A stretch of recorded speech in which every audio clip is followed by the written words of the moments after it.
Hey everybody, welcome back. Today we're going to be showing you how to take something like this and turning it into something like this. The best part is that we're going to be doing this with ingredients that you can find in just about any grocery store. And we're going to do the whole thing in about 10 minutes. So you ready? Let's get into this. For our ingredients, we have our instant ramen. We're using the Sapporo Ichiban brand just because I kind of think it tastes a little bit better, but you can use top ramen or just about anything else. Next, we have a hard-boiled egg, a little bit of baby spinach, some shiitake mushrooms, a little bit of green onion, some bamboo shoot. These come canned in the international foods area of your grocery store. Be sure to rinse these off really good when you take them out of the can. Bean sprouts. If you can get these fresh, get them, but a lot of grocery stores don't have them. If that's the case, La Choy makes a canned version of these. Obviously, they're not as good as fresh, but they'll get you by. If you get those, again, be sure to rinse them out really good. A little bit of Japanese red pepper, and believe it or not, most places actually carry this. If not this exact brand, that's fine. Any Asian hot pepper blend will work. So if you still can't find any, you can even use a little bit of sriracha sauce or a little bit of red pepper flake. And if you're not into spice, you really don't have to use this at all. And I almost forgot, we need a little bit of seaweed also. I've got this shredded stuff. A lot of times you'll only be able to get these sheets. If that's the case, that's fine. You can slice them up or you can leave them whole and throw them right in. The choice is yours. If you'd like to make this recipe, all the ingredients and measurements are down in the description of the video, along with the calorie count, the protein, the carbs, and the fat. Since we want to do this quick and we only want to do 1 or 2 servings, we're going to cook the spinach and the bok choy in the microwave. So just put those in the Ziploc bags and be sure not to close the top. If you want to zip them closed, that's fine too. Just be sure to poke a little air hole into the side of the bag so you don't get the thing blowing up on you. So we're just going to put those into the microwave, cook them for about 30 seconds, and then we'll just leave them in here until we're ready to use them.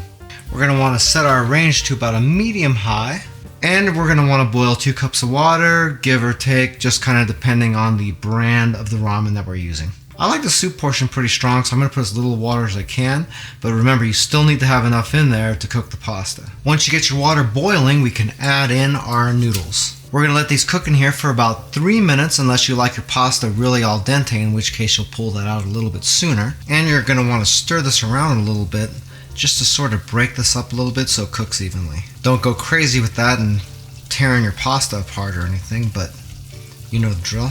Just enough to keep things separating. Hey, by the way, if this is your first time here and you want to learn some cool new recipes, get some great cooking tips and tricks and all sorts of other kitchen related things, then start now by subscribing to the channel and clicking the notification bell so you never miss a thing. Once this has been 3 minutes, we can take this off of the heat. At this point, we can go ahead and add in that soup base.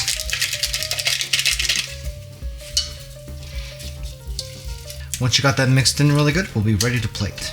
The first thing you want to do is cut your hard-boiled egg in half.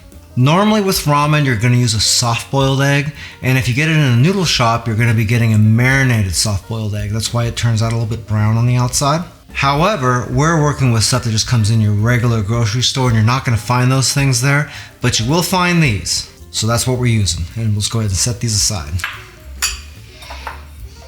Okay, first thing we're going to do is fill the bowl with our noodles. You don't want to just throw everything into the bowl. You really want the noodles in there first. That way we can control the exact amount of soup we're using. And you're going to see why in just a second. Okay, let's kind of pour that around the edges here. And we don't want so much soup in here that you're drowning your noodles. In fact, a lot of people would say, oh, well, that's not enough soup here. Look at how much of the noodles are sticking out. This is actually how much you're supposed to have in here. You don't really want more than that. Next, we'll put in our hard-boiled egg, our spinach, a little bit of shiitake mushroom, bean sprouts, our bamboo shoots, a little bit of green onion, and we'll top the whole thing off with a little bit of nori. Not too shabby, huh? If you're going to use a little bit of red pepper, now's the time, and I would probably just put that right on your egg. Oop, just like that. That came out pretty darn good. Are you going to get a better result if you have an Asian market close to you? Yes, you are, but a surprising amount of people don't live in an area that even have one of those around. In that case, this is a great alternative. If you like this video, you might like this live stream that we did showing you how to make chicken fried rice.